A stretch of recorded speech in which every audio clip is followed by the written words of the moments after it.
तो नमस्कार, आपका स्वागत है सभी का आंकड़े मारे फैसला आपका। मैं हूं मनोज मनू। अपने खड़ूस बॉस यानी कि टॉक्सिक बॉस की डांट खाने के बाद जब एक कर्मचारी घर लौटता है तो उसके मन में एक बार तो यह ख्याल जरूर आता है कि वो नौकरी छोड़ दे। मैं नौकरी छोड़ दूंगा, अपना बिजनेस करूंगा, कम से कम इज्जत तो रहेगी। ये तमाम सारे ख्याल हैं जो उसके मन में आते हैं, लेकिन घर परिवार की जिम्मेदारियों की वजह से वो कोई बड़ा कदम नहीं उठा पाता और मन मारकर रह जाता है। टॉक्सिक वर्कप्लेस कल्चर कईयों का सिरदर्द बनता जा रहा है। एक रिपोर्ट के मुताबिक टॉक्सिक बॉस वर्कप्लेस लोगों के नौकरी छोड़ने का सबसे बड़ा कारण है। रिपोर्ट में पाया गया है कि 58% कर्मचारियों ने खड़ूस बॉस की वजह से अपनी नौकरी छोड़ी है, जबकि 54% ने वर्कप्लेस के खराब माहौल की वजह से अपनी नौकरी छोड़ दी है। आज टॉक्सिक बॉस मामले पर इंडिया न्यूज की तरफ से एक महासर्वे किया गया है। आम जनता हमारे सवालों का क्या जवाब दे रही है, हम आपको बताएंगे, लेकिन उसके पहले देखते हैं टॉक्सिक बॉस को सबक सिखाने वाली एक रिपोर्ट जो हमने तैयार की है। देखिए। ऑफिस से घर, घर से ऑफिस, काम के बोझ का मारा बेचारा कर्मचारी, और इन हालातों में आपको मिल जाए टॉक्सिक बॉस, फिर क्या होगा? निराशा, हताशा और खुद से होंगे परेशान और बेहाल, और ना जाने कितने ऐसे ख्याल आएंगे जो नौकरी से चिढ़ पैदा करेगा, और किसी दिन आप निराश या गुस्से में नौकरी को कह देंगे टाटा बाय बाय। इस्तीफा देकर चुपचाप या तो दूसरी नौकरी की तलाश में लग जाएंगे, या फिर अपने काम की सोचेंगे, या फिर तंगहाली और गरीबी में जीने को मजबूर हो जाएंगे। लेकिन दुनिया बदल रही है। टॉक्सिक बॉस को लोग सबक भी सिखा रहे हैं। इस वीडियो को पहले देखिए। Crazy on his last day. Something a lot of you would wish for. I planned this with all his friends. We are quitting in style and pranking his manager. Are you ready for the moment? Pune के रहने वाले अनिकेत ने अपने office के खराब माहौल से तंग आकर अनोखे अंदाज में विदाई दी। अनिकेत ने जॉब से परेशान होकर पहले तो रिजाइन किया, उसके बाद उसने फेयरवेल का आम तरीका न चुनकर ऑफिस के बाहर एक धमाकेदार पार्टी का आयोजन किया। जिस दिन अनिकेत का ऑफिस में आखिरी दिन था, उसी दिन उनके दोस्त ढोल नगाड़ों के साथ ऑफिस के बाहर पहुंच गए। फिर क्या था? बॉस को परेशान करने के लिए अनिकेत ने जमकर डांस किया और उसके दोस्तों ने वीडियो बनाया, लेकिन उसके बॉस को ये बिल्कुल पसंद नहीं आया। वे गुस्से में तमतमाते हुए, लोगों को धक्का देते हुए चिल्लाने लगे। Now I know why he quit. ये वीडियो वाकई में अलग कहानी बयां कर रहा है। दफ्तर में काम करने वाले लोगों के दर्द को जाहिर कर रहा है। ये समस्या पूरी दुनिया में तेजी से फैलती जा रही है, जहां टॉक्सिक बॉस की वजह से कर्मचारी सुरक्षित महसूस नहीं करते। यस बॉस कल्चर की वजह से नौकरी के प्रति उदासीनता बढ़ती जा रही है। बॉस फिर कर्मचारियों के लिए टॉक्सिक दिखने लगता है और जिंदगी के हर पहलू पर इसका बुरा असर पड़ता है। इस वीडियो में भले ही इस्तीफे का जश्न मनाया जा रहा हो, लेकिन टॉक्सिक बॉस के दिए दर्द को भी बयां कर रहा है। टॉक्सिक बॉस की पहचान सभी को होती है, फिर भी कुछ संकेत समझने की जरूरत है।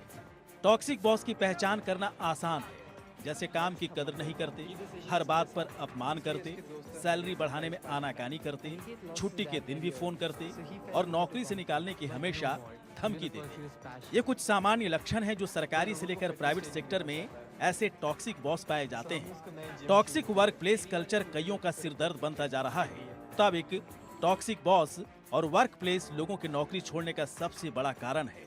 हड़प्पा इनसाइट्स की 2023 की रिपोर्ट के मुताबिक नौकरी छोड़ने की बड़ी वजह खड़ूस बॉस की वजह से 58% नौकरी लोग छोड़ देते हैं, और वहीं खराब वर्कप्लेस के कारण 54% लोग नौकरी छोड़ देते हैं। मतलब साफ है, पूरी दुनिया में खड़ूस बॉस लोगों के लिए बीमारी की तरह है, और इस बीमारी से हर कर्मचारी छुटकारा पाना चाहता है। सभी को चाहिए ऐसा बॉस जो पॉजिटिव सोच के साथ टीम वर्क में यकीन करता हो, अपने अधीनस्थ कर्मचारियों का ध्यान रखता हो। लेकिन ऐसे बॉस की कहानियां बस रह गई हैं। टॉक्सिक बॉस की वजह से नौकरी के प्रति लोगों में नफरत फैल रही है। Bureau report, India news. तो कई सारे सवाल हैं जो हम जनता के बीच लेके गए कि टॉक्सिक बॉस को लेकर वो क्या सोचते हैं। बहुत सारे सवाल हैं और इनका जो रुझान आया है वो भी बड़ा रोचक है।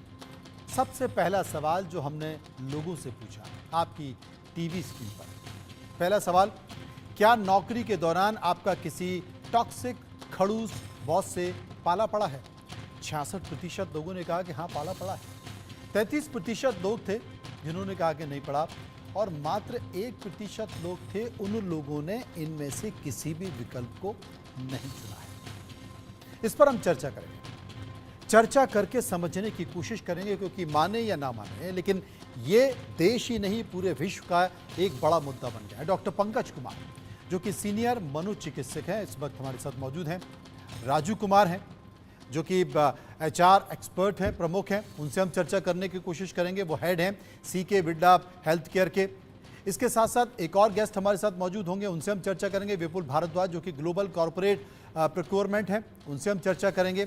और एक और गेस्ट हैं सागर सिन्हा जो कि फेमस इन्फ्लुएंसर हैं, उनसे भी बात करेंगे। लेकिन फिलहाल 3 गेस्ट हमारे साथ मौजूद हैं। डॉक्टर पंकज कुमार सीनियर मनोचिकित्सक हैं। डॉक्टर साहब ये जानना चाहते हैं, पंकज जी बहुत इंटरेस्टिंग सर्वे हमने किया है और ये वो सर्वे है कि हर कोई कहीं ना कहीं पीड़ित है। देश नहीं विश्व में से लेकर चर्चा होती है टॉक्सिक बॉस। इस पर जो पहला सवाल हमने लोगों से पूछा उस पर राय भी निकल कर आई। करीब 60 और 66% के आसपास वो राय थी जिसमें लोगों ने कहा कि हाँ हमारा पाला खड़ूस बॉस से पड़ा है। क्या कहेंगे आप? देखिए, बिल्कुल आपकी जो आपने सर्वे किया पहले तो मैं उसकी बहुत सराहना करता हूं, क्योंकि ये एक बहुत आम परेशानी है जो हमारे कर्मचारियों को दिन ब दिन देखनी पड़ रही है। इसके चलते बहुत सारी दिक्कतें उनको फेस करनी पड़ती हैं प्रोफेशनल और पर्सनल लाइफ दोनों के अंदर। तो सर्वे ने बिल्कुल सही आंकड़ा दिया है। काफी हद तक दुनिया भर में सर्वे पाए गए हैं, वो भी इस प्रकार इशारा करते हैं हिंदुस्तान को मिलाकर। यह सर्वे बताता है दिन रात जो माहौल जो कार्य का बिगड़ रहा है, टॉक्सिक बॉस सिंड्रोम जो आप बता रहे हैं, वो दिन पर दिन बढ़ता जा रहा है। खासकर हिंदुस्तान जैसे देशों में, डेवलपिंग कंट्री के अंदर इसकी मात्रा कहीं ज्यादा है। और दुख की बात यह है कोई इसके बारे में खुल के बात नहीं कर सकता। गलती से किसी ने क्यों भी कर दी, उसे पता है कि उसे लात मार के निकाल दिया जाएगा। एक तो बेचारा तड़प रहा है और आहा भी ना करे, ये वाली कंडीशन हो रखी है। तो इसके अंदर उनको दिन रात पीड़ा से गुजरना पड़ रहा है। और वो पीड़ा केवल मानसिक नहीं है, शारीरिक पीड़ा भी इसके साथ जुड़ी हुई होती है।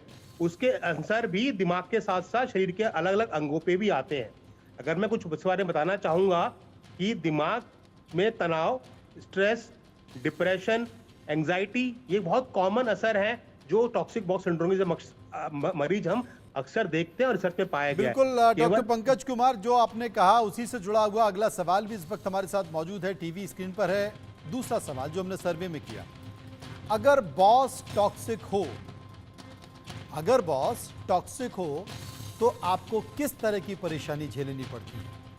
21% लोगों ने कहा कि हर काम में गलती ढूंढते हैं बॉस। 2% लोगों ने कहा कि गाली गलौच तक की जाती है।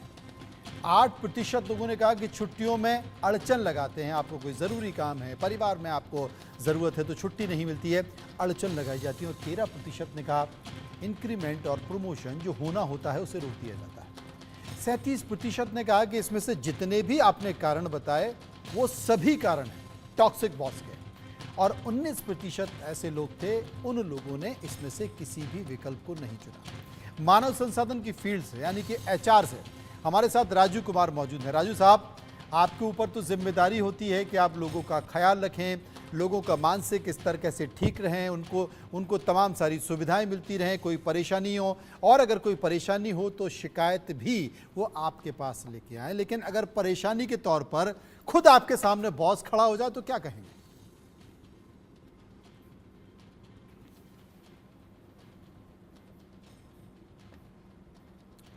राजू कुमार साहब, मेरी आवाज आ रही है? हाँ, अब आ रही है आपकी आवाज। जी जी,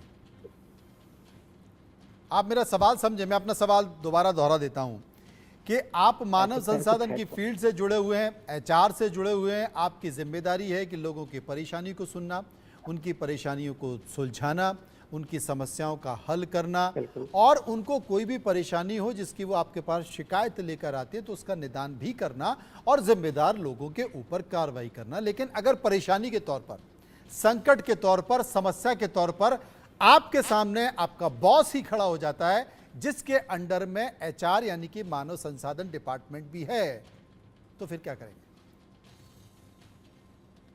मनोज जी, इसके लिए सबसे पहले समझना पड़ेगा कि जो बॉस आपके सामने जो बिहेव कर रहा है, क्या उसका ये इंडिविजुअल बिहेवियर है या कंपनी का भी बिहेवियर सेम है, और इसको आप कैसे चेक कर सकते हैं? तो सपोज आप you can look up to the senior management, CEO level, CXO level person, कि क्या वो लोग इस तरीके के बिहेवियर को अप्रिशिएट करते हैं।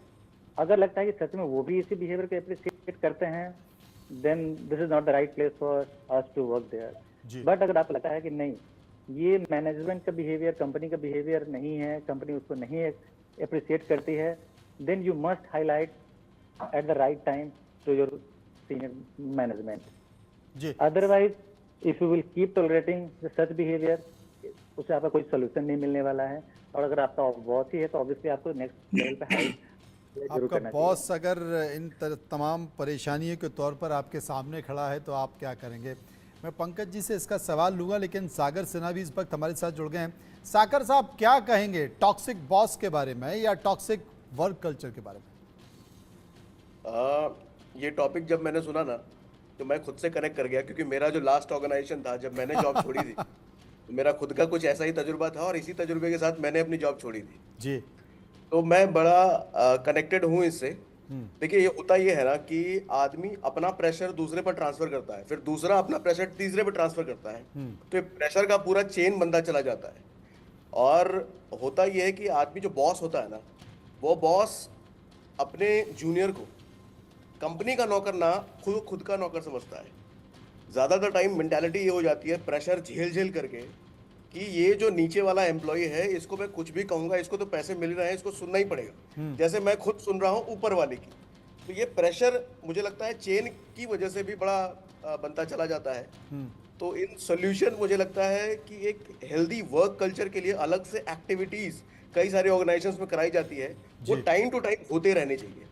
और एक लोगों को एक इस तरह का एजुकेशन लगातार मिलते रहना चाहिए कि आदमी को ह्यूमन से इंटरेक्ट कैसे करना है, बिहेव कैसे करना है। आखिरकार वो जो जूनियर है वो नौकर बाद में है, वो एम्प्लॉय बाद में है, पहले तो इंसान है। हम ये भूल जाते हैं कि एक बार अगर उसको सैलरी मिल रही है तो वो इंसान नहीं रह गया, वो एम्प्लॉय है, इंसान भूल जाते हैं हम उसको। तो हम अगर उसको इंसान मानना कंटिन्यू रखें तो ये चीज़ें शायद नहीं होगी ऐसे। लेकिन काम का दबाव भी कभी कभी होता है, आंकड़ों की स्थिति होती है जिसके तहत बॉस भी ऐसा हो जाता है। हम समझने की कोशिश करेंगे, लेकिन विपुल भारद्वाज हमारे साथ मौजूद हैं। विपुल, आपका एक्सपीरियंस क्या कहता है? देखिए, मैं दोनों गेस्ट की बातों से कुछ हद तक सहमत हूँ, कुछ हद तक असहमत भी हूँ, क्योंकि हम यहाँ पर टॉक्सिक वर्क कल्चर की जब बात करते हैं तो हम किसी एक इंसान को लेके टारगेट नहीं कर पाएंगे। एक ऑर्गेनाइजेशन की प्रॉब्लम है, शायद उनकी कोर वैल्यूज में प्रॉब्लम है, शायद उनकी नैतिकता में प्रॉब्लम है, मौलिक मूल्यों में कमी है, मैं ये भी कह सकता हूँ। ये जैसा कि अभी हमारे गेस्ट ने ये चीज़ बताई कि ये डाउन द लाइन ये कल्चर फ्लो करता है, जो कि कुछ हद तक सही भी है, लेकिन वो कल्चर बनाने वाले भी हम ही लोग हैं। मुझे नेशनल और ग्लोबल ब्रांड्स में काम करते हुए आज 14 साल हो चुके हैं। कॉर्पोरेट एक ऐसी दुनिया है आज के ज़माने में जहां पर हर इंसान को एक ग्लोरीफाइड पिक्चर दिखाई जाती है कि हमारी कंपनी में आ जाइए, ये ग्रोथ है, वो ग्रोथ है, ऐसा कल्चर है, वैसा कल्चर है। हमें कल्चर की बात करनी ही इस वजह से पड़ती है क्योंकि हम लोग डरे हुए हैं। जैसे ही कोई इंसान एक जॉब में जाता है, एक नौकरी में जाता है, समाज की तरफ से, उसके परिवार की तरफ से, उसके भाई बंधुओं की तरफ से उसके ऊपर एक एक्सपेक्टेशन, एक भावनात्मक उम्मीद जुड़ चुकी होती है। शायद उस कल्चर को झेलते झेलते एक टाइम ऐसा आता है जब शायद कोई भी इंसान क्विट करने को तैयार रहता है। हम लोग शायद मैं राजू जी की तरफ आना चाहूँगा। हम लोग वेस्टर्न कल्चर को बहुत अच्छी तरीके से अपना चुके हैं, इसमें कोई दो राय नहीं है। यहाँ पर बहुत मल्टीनेशनल कंपनीज ऐसी हैं जो एक तरीके से अच्छे कल्चर को प्रमोट भी करती हैं, बहुत सारी एक्टिविटीज में इन्वॉल्व है। लेकिन एक टर्म जो मैं आपको बताना चाहूंगा जो काफी ज्यादा आजकल चर्चा में है, जिसे बोलते हैं डाइवर्सिटी, इक्विटी एंड इंक्लूजन। शायद मैं हिंदी में एक बार समझाने की कोशिश करता हूँ। विविधता, समानता और समावेशन को बढ़ावा ना दिए जाने पर ये कल्चर, टॉक्सिक कल्चर उत्पन्न हो जाता है, जिसमें कि टॉक्सिक कल्चर एक उत्पन्न होता है। उसकी बहुत सारी तस्वीरें, वो झलक इस कार्यक्रम में भी दिखाई देती है और वर्क प्लेस पे भी दिखाई देती है। एक और सवाल है सर्वे का, जी। वो सवाल है टॉक्सिक वर्क प्लेस का आपकी जिंदगी पर क्या असर होता है? ये बड़ा महत्वपूर्ण सवाल है। पहला जो राय निकल कर आई वो 16% लोग ऐसे थे जिनका कहना था कि डिप्रेशन आ जाता है। 11% लोग ऐसे थे जो कहते हैं कि दफ्तर जाने का मन नहीं करता है। 12% लोग ऐसे हैं जो कहते हैं कि नौकरी छोड़ने की छटपटाहट होती है। और 18% लोग ऐसे हैं जो कहते हैं कि परिवार पर इसका नकारात्मक प्रभाव पड़ता है। 24% लोग ऐसे हैं जिन्होंने कहा कि इनमें से जितने भी विकल्प दिए गए हैं वो सारे विकल्प, और 19% लोग इसमें से कुछ भी कहना नहीं चाहते थे। ये राय निकल कर आई। बड़ा महत्वपूर्ण सवाल है। हमारे साथ कुछ गेस्ट मौजूद, डॉक्टर पंकज भी मौजूद हैं। डॉक्टर पंकज, तमाम सारी चीज़ें होती हैं लेकिन इन सब के बीच बॉस के ऊपर दबाव होता है, बॉस के ऊपर एक प्रभाव भी होता है, और वो कहीं ना कहीं बीच में सैंडविच की तरह होता है कि ऊपर कंपनी का मैनेजमेंट होता है, नीचे उसके साथ के काम करने वाले लोग हैं। अब अगर नीचे से रिजल्ट नहीं आए तो वो क्या करेगा? वो तमाम सारी चीज़ें होती हैं जिससे वो ना चाहते हुए भी टॉक्सिक बन जाता है। बिल्कुल ठीक बोला। आपकी रिसर्च में बहुत बढ़िया आंकड़े सामने निकल कर आए हैं, और मैं सिर्फ एक बात जोड़ना चाहूंगा, केवल मानसिक तनाव और मानसिक डिप्रेशन, एंजाइटी नहीं होता है। रिसर्च में और मेडिकल में ये पाया गया है, कोलेस्ट्रॉल हाई होना, हार्ट की बीमारियां होना, बीपी बढ़ जाना, रक्तचाप बढ़ जाना, उसके अलावा घबराहट, बेचैनी, अनिद्रा, उदासी, और कुछ केस में आप मानेंगे नहीं, मेरे पास ऐसे मरीज आए हैं जिन्होंने सुसाइड अटेम्प्ट तक करी है, आत्महत्या जाने की कोशिश तक करी है, केवल टॉक्सिक व्यवहार से परेशान होकर। तो ये एक बहुत गंभीर समस्या पर चर्चा कर रहे हैं, छोटी मोटी समस्या नहीं है। अब आपने जो दूसरा आपने बात बोली कि बॉस की मजबूरियां होती हैं, बिल्कुल ठीक बोला, कोई दो राय नहीं है। बॉस की अपनी मजबूरियां होती हैं, उन्हें अपने कार्य पूरे कराने पड़ते हैं, टारगेट्स पूरे करने पड़ते हैं। हम, जैसा अभी मेरे एक प्रिय मित्र ने अभी बोला कि हम वेस्टर्न कल्चर को अपना रहे हैं, पर हम वेस्टर्न कल्चर को केवल पूर्णतः अपना तो रहे हैं, उसमें अच्छी बातें भी हैं वहां पे। अगर मैं उदाहरण दूं स्कैंडिनेवियन कंट्रीज का, जहाँ पे वर्क लाइफ बैलेंस को बहुत बढ़िया से निभाया जा रहा है, वहां पे वीकेंड्स में किसी की मजाल नहीं, सीनियर की कुछ आग लग जाए कंपनी में, आपको डिस्टर्ब कर दे या मेल डाल दिया, कॉल मैसेज तक कर दे, हिम्मत नहीं है। वहां पे स्कैंडिनेवियन कंट्रीज में उतना वर्क लाइफ बैलेंस करने का इतना अच्छा काम वहां पे ये है कि आपके घर से टाइम शुरू होता है, ऑफिस पहुंचने तक का, उसको भी वर्क में गिना जाता है, और वापिस आने को भी, ताकि आपके कर्मचारी की जीवन में सुविधा रहे और वो तनाव मुक्त रहे, इन चीजों से ना रहे। डेनमार्क में बताऊंगा, मैं अपने कॉन्फ्रेंस में गया था, वहां मुझे पता लगा कि वहां पे एक स्पेशल लीव होती है। एम्प्लॉय ने अगर वो लीव बोल दी कि मुझे लीव इसके अंदर तहत चाहिए, तो मजाल है किसी भी मालिक की या वर्कर के सीनियर की, मैनेजर की, वो लीव उनको मना नहीं कर सकता, वो उसको लीव देनी ही पड़ेगी। इस प्रकार के काफी नियम है जो वहां पे वर्कर्स की सपोर्ट में बनाए गए हैं, ताकि वो जो आपने सही कहा कि हम वेस्टर्न कल्चर को तो अपना रहे हैं, लेकिन बहुत सारी सुविधाएं हैं, बहुत सारी बातें हैं, अच्छी बातें, उनको हम नहीं अपना पा रहे। हमारे देश में बहुत सारे सरकार के कानून भी हैं, लेकिन कितनी ऐसी कंपनियां हैं जो सरकार का 100% नियमों का पालन भी करती हैं? ये भी अपने आप में एक बड़ा सवाल है। सर्वे का एक और महत्वपूर्ण सवाल, आपको किस तरह का बॉस पसंद है? 2% लोगों ने कहा एग्रेसिव ग्रोथ ओरिएंटेड, 3% ने कहा ग्रुप गैंग से मुक्त, 45% लोगों ने कहा कि काम की कद्र करे कम से कम, 31% लोगों ने कहा कि सकारात्मक सोच वाला बॉस होना चाहिए, 18% ऐसे लोग थे, उन लोगों ने कहा कि इनमें से जितने भी विकल्प दिए हैं उनमें से सभी, और मात्र 1% लोग थे उनमें से किसी भी व्यक्ति ने इस विकल्प को नहीं चुना। पांचवा सवाल, महत्वपूर्ण सवाल, टॉक्सिक बॉस के खिलाफ शिकायत पर कॉरपोरेट हाउसेज में क्या एक्शन होता है? 31% लोगों ने कहा कि कोई सुनवाई नहीं होती है, 8% लोगों ने कहा कि मैनेजमेंट तक शिकायत पहुंच ही नहीं पाती, 21% ने कहा कि शिकायतकर्ता को दबाया जाता है, उस पर प्रभाव जमाने की कोशिश की जाती है, और 14% ने कहा कि एचआर पहले काउंसलिंग करता है, समझाने की कोशिश करता है कि आपने बॉस के खिलाफ जो शिकायत की है तो वो ठीक है, नहीं है, क्या है, और 26% ने कहा इसमें से हम कोई भी विकल्प नहीं चुनते हैं। मानव संसाधन यानी कि एचआर से ही जुड़े हुए राजू कुमार हमारे साथ मौजूद हैं। आपके ऊपर ये सवाल मुफीद है, ठीक है, जवाब आप ही दीजिए। बिल्कुल। तो जैसा कि आपने सर्वे में बताया मनोज जी, ये जितने भी रिस्पॉन्सेज आ रहे हैं वो सब अपने अपने एक्सपीरियंस के हिसाब से बिल्कुल सही है। एंड इसको मैं इस तरीके से देखना चाहूँगा कि जब भी कोई भी कंप्लेन एचआर में आता है किसी भी एम्प्लॉय का, ऑब्वियसली एचआर की प्राइमरी रिस्पॉन्सिबिलिटी बनती है कि पहले वो चीज़ों को सही से समझे। बिकॉज काफ़ी केसेस में मैंने खुद पर्सनली एक्सपीरियंस किया है कि लोग ये डिफ्रेंशिएट कर नहीं पाते किसी केसेस में कि बॉस एक्चुअली वो टफ बॉस है या वो टॉक्सिक बॉस है। तो एक तो ये आइडेंटिफाई करना बहुत जरूरी है कि क्या वो हार्ड टास्क मास्टर है जो आपको हमेशा नज करता है कि आप एक्स्ट्रा माइल जाएं, आप ज़्यादा अच्छे परफॉर्म करें।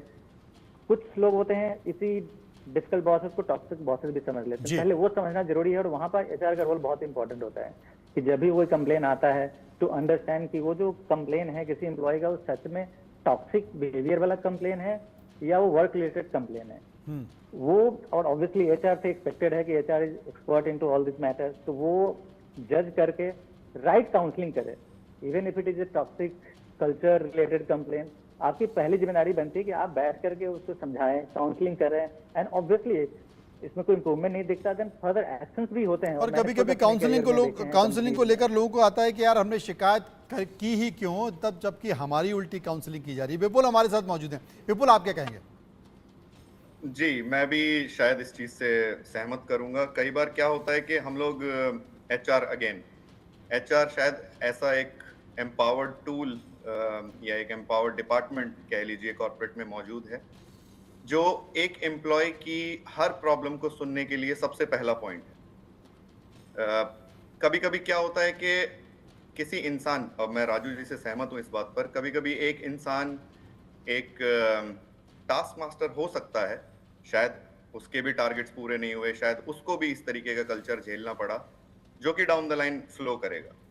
लेकिन कई बार क्या होता है कि किसी इंसान की पर्सनल प्रवृत्ति कह लीजिए जी, वो आपके वर्क एथिक्स के आगे आ जाते ही वो वहां झलकने लगती है, जहां पर उसको इमोशनल ना होके प्रैक्टिकल होके और कंपनी की तरफ से, कंपनी के गोल्स की तरफ से सोचना बहुत जरूरी है।